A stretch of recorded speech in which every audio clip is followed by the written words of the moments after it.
Well, hello, everybody, and welcome to the NEA Big Read with Fishtrap as we read all together In the Heart of the Sea by Nathaniel Philbrick. My name's Mike Midlaw. I'm the program director at Fishtrap, and so glad you tuned in.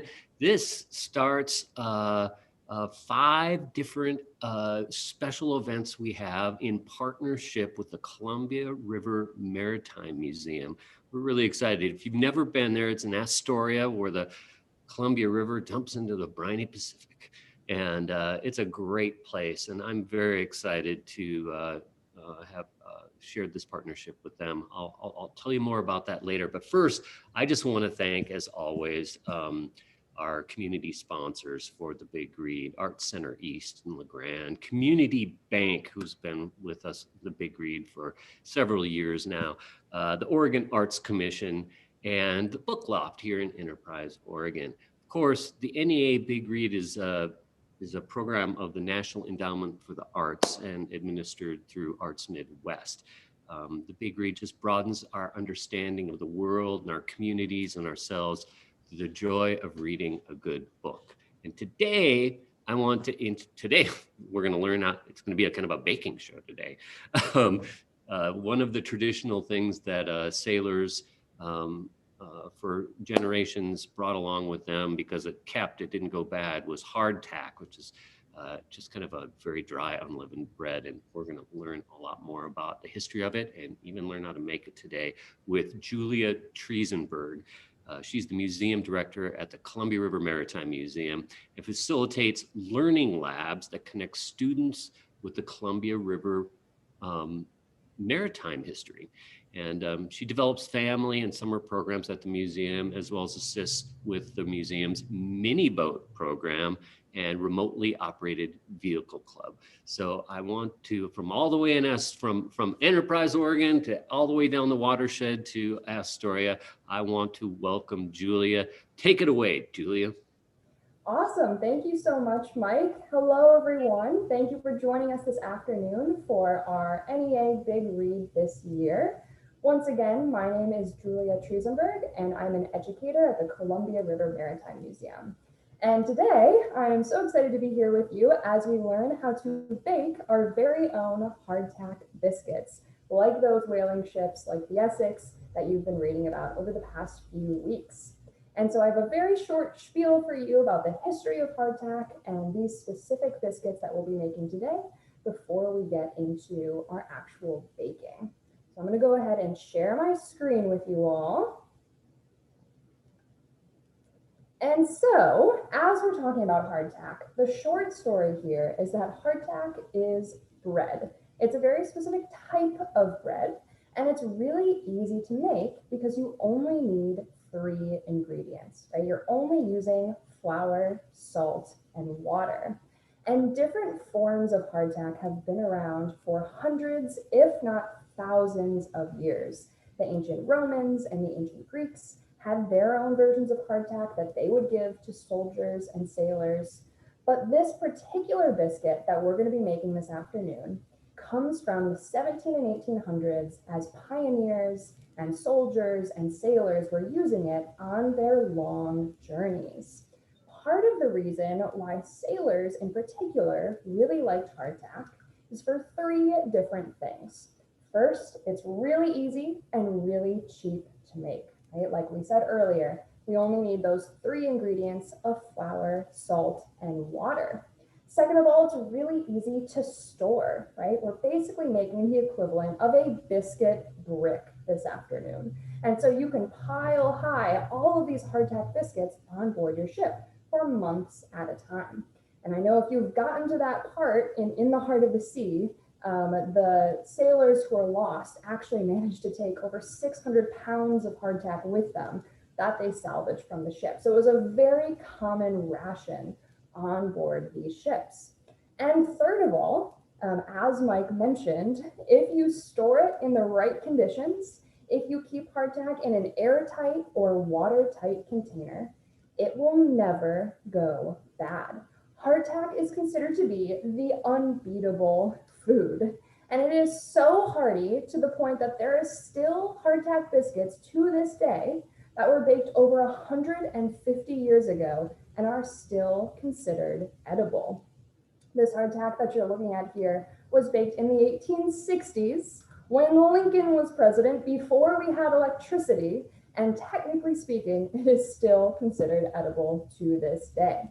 Of course, like I mentioned, that's given the fact that it would be in an airtight or watertight container, which was definitely one difficulty that these whalers had on their ships months or years out at sea, and we can talk about that a little bit later too. Hardtack, right? The name says it all. It is hard, it is rock solid, and so it has a bunch of different nicknames that sailors have given it over time. Things like tooth dullers or molar breakers. And as you make your own hardtack this afternoon, you will see exactly what we're talking about when we say tooth dullers and molar breakers. So without further ado, let's get into the fun part, the actual baking portion of our afternoon together. And so if you look behind me here, I'm in our Maritime Museum offices today, and I have a makeshift kitchen for us with this lovely toaster oven. Today we're going to start off by preheating our oven to 375 degrees. All right, so we're going to do 375. Get that going here. And I have a special camera for the actual baking portion. Here we are. We're going to start off with this lovely mixing bowl and our dry ingredients. Again, a very easy recipe to make because we only have two dry ingredients today, and that is our flour and our salt. So we're going to kick it off with the flour. And for this flour, I'm going to use a 1 cup measurement. You can definitely do more than 1 cup if you'd like to, if you want to make a whole bunch of hardtack this afternoon. But 1 cup today is going to get you about enough for 4 hardtack biscuits. So we have our flour. Our second ingredient is our salt. And you know what's really crazy is some hardtack recipes that I've seen actually don't even have the salt included. It's just flour and water. So we're going to do the salt because I think we need at least a little bit of flavor here this afternoon. And I'm going to do a tablespoon of salt today, like that, going into my flour. Once you have both of your dry ingredients in your mixing bowl, we're going to go ahead and blend those all together. Of course, for my students who might be watching, you just want to make sure that you don't have any of that salt visible anymore. You want it all to look like it's one blended batch of dry ingredients. Our next step is to add our water, right? Our third and final ingredient. And the thing about this third and final ingredient is that we want to add as little water as possible to our dough, right? Because remember, hardtack is a biscuit brick. It could last for a really long time because it was so rock solid and hard. And so we don't want to add a whole ton of water because it might go bad then, right? We want to have it last as long as possible. And so as I'm adding this water, I'm going to do about 1/3 of a cup of water today, my third cup measurement. I'm going to pour some of this into here. And I don't want this to be a very sticky dough. I don't want this to be a very wet dough, right? So as you're mixing around, use as little as possible. It's always easier to add more than it is to take away. And what I usually recommend is the consistency that we're looking for is about the same as a Play-Doh. So I'm just going to go ahead and get my hands dirty with it. That's the fun part of these baking days. Go ahead and mix those ingredients around. If you think that you've added too much water, like if your fingers are super sticky and doughy, no worries at all. Just go ahead and add some more flour. The really great thing about this recipe is that it's just about the ratio of dry to wet ingredients, right? So if you have too much water, Just add some more flour. If you think, oh, maybe it's not holding together now, it's too dry, then once again, you can just keep adding some water a little at a time until you have a dough that kind of feels like Play-Doh, right? So it's just holding together enough that we feel like we really have a nice dough forming. Once I have that, I'm gonna go ahead and sprinkle a little bit more flour on here actually, just to make sure it's really as dry as possible. And we're gonna start kneading the dough after that. You don't have to go super crazy with this because, to be honest, this is probably not gonna taste that good regardless of how much you knead it. But something else that I wanted to mention as we're kneading our dough and getting ready to split it up and make our biscuits is, remember we said hardtack was an unbeatable food, right? It pretty much never goes bad. And this was basically to the extent where soldiers who were serving during the Civil War were actually eating hardtack rations that were leftovers from the Mexican-American War. So the hardtack that they were eating was almost 15 years old by the time they were finally eating it, which is pretty crazy to think about. But of course, right, if you keep it in a nice container, say you put it in a Tupperware after you're done baking today, it could last for 100 years and probably still never go bad. So we have our dough here. Go and give it a little bit of a knead. It's nice and smooth. It's feeling good and strong. And what I'm going to do next is I'm going to take this tool. Don't feel like you have to use anything like this. I'm using it just because it has a nice flat surface. But you can use your hands as well to split up your dough into 4 different parts. Because remember what I said earlier is we're going to be making 4 hardtack biscuits today. So we have our 4 little chunks here. And then once you have that, you can go ahead and start rolling out your dough to make them into the nice biscuit shape. Now you can do whatever kind of shape or size you want. I made these hardtack biscuits about a week ago when I was practicing for you all, and you can see they're a little lumpy, and that's okay. They're your very own unique biscuits, but hardtack, traditionally speaking, would be a rectangular shape. So we're going for that kind of look right now. Now, hardtack has been around for hundreds of years, as I mentioned, and it has a very kind of special place in American history, even without us knowing. So if any of you are familiar with the famous racehorse from the early 1900s named Seabiscuit, Seabiscuit is actually a nickname for hardtack that a lot of sailors would give it, right? So Seabiscuit kind of coming from this very famous bread. I believe Seabiscuit's mother was actually named Tea-Biscuit, and his grandfather was named Hardtack. So this is a history that goes back a very long ways and influences a lot of different parts of our culture without us realizing it.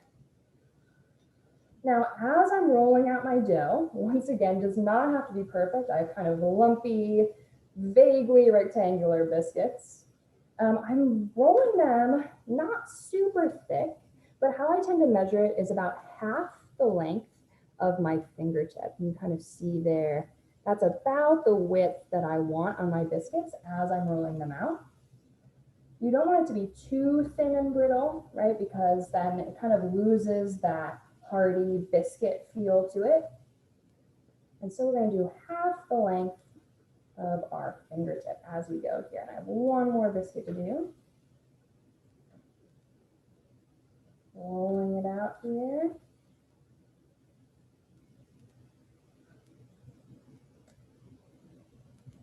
Too thin and brittle. And again, if you added more flour or more water, you are going to get that consistency that you wanted with that Play-Doh. You might even have more than 4 biscuits this afternoon, and that is totally awesome. We love to see as many biscuits as possible. So I have my 4 hardtack biscuits ready to go. And the final step today, before we put our biscuits in the oven, is we're going to dock our dough. Now, docking is really just like a fancy word for poking holes in the dough. The reason why we're doing this is the same reason why we added as little water as possible when we were making our dough. Okay, putting those holes in the dough helps all of the moisture leave our bread as it's in the oven. Right, so I'm doing this kind of haphazard all over the place, wherever I want to poke it. Some of them are much more uniform, right? If you're looking at pictures of traditional hardtack, it's very evenly spaced, docked biscuits. But you should feel to do whatever design you want today, right? You're just in your kitchen at home, making your own hardtack biscuits. So we're gonna just dock all of these, get that moisture through for them to really be tooth dullers and molar breakers. And one nickname that I did not mention earlier is actually worm castles. And a lot of sailors would call hardtack worm castles because all of these little gross critters, these little bugs would climb inside the barrels that were holding the hardtack biscuits on board the ship. And they would actually have to sometimes knock their biscuits super hard on the table to get all those bugs out before they could actually eat it. All right, so with that, I have my 4 biscuits waiting for us, very nicely docked, very nicely rolled out. And so my final step is going to be to grab my baking tray over here. And we're going to put these in the oven, once again at 375. If you forgot to preheat your oven before, go do it now. And you know, the oven temperature can vary depending on where you are. But I would say that we're going to put these biscuits in the oven for between 25 and 30 minutes. So go ahead and grab your tray. Put those in there. And of course, I am not going to sit and stare at you for 25 minutes while we're waiting for those biscuits to cook. But I will show you once again the finished results of some biscuits that I made last week. They look like this. You can see my docked rows. They're a little bit neater last week than what I did this week. And so these are already, I don't know if you can hear that very well, but very, very hard. They're just about rock solid, and they've really only been in our office for about a week. And if you look at these biscuits that I made, let's see, almost 2 years ago, also rock solid. So it really doesn't make a difference whether you made those biscuits a week ago or whether you made them 2 years ago. They are going to be hard when they come out and they're finished cooling. With that, that is all for me about food at sea and how to make your own hardtack biscuits. I would love to see the finished result for any of you who have been baking with us this afternoon. And so Mike, maybe you can help us out with that today. If there's a link where they could send photos that they take of their hardtack biscuits and share it with everyone at Fishtrap. I know we would love to see that. But otherwise, thank you all so much for being here with us this afternoon. Once again, my name is Julia from the Columbia River Maritime Museum. And with that, I'm going to hand it back on over to Mike. Julia, thank you very much. I wish I was there in the kitchen with you. I have a question for you. You've made hardtack. Have you eaten any of them? I have eaten the hardtack. I would probably describe it as like a bad pizza crust is really what it's like. And that's with me adding tablespoons of salt to the dough too, to add some flavor, right? Because like I said earlier, some of them were just flour and water, and that was super gross to eat every single day. Well, it shows, folks, that life at sea had its benefits, but had its challenges too, especially when it had to do with culinary delights. But it did keep these sailors from the Essex alive for months, and that's saying something. So now you have a tool that you can make some hardtack and keep it around. This was just the first event we got to spend with Julia Triezenberg from the Columbia River Maritime Museum. Tomorrow, February 25 at 1 p.m., we're going to learn about sailor superstitions, and that should be a fascinating thing. And if you did make some hardtack today or tonight, or anytime with your friends or family or school, send us a picture and we'll post it. Tell us, give it a taste test. Let us know what the experience is like. And with that, thanks everybody. As we read In the Heart of the Sea, we have a lot more events. Go to fishtrap.org to see all the events and resources that we've put together for the NEA Big Read. And until then, I'll see you with Julia again tomorrow at 1 p.m. Thanks a lot. Thanks, everybody.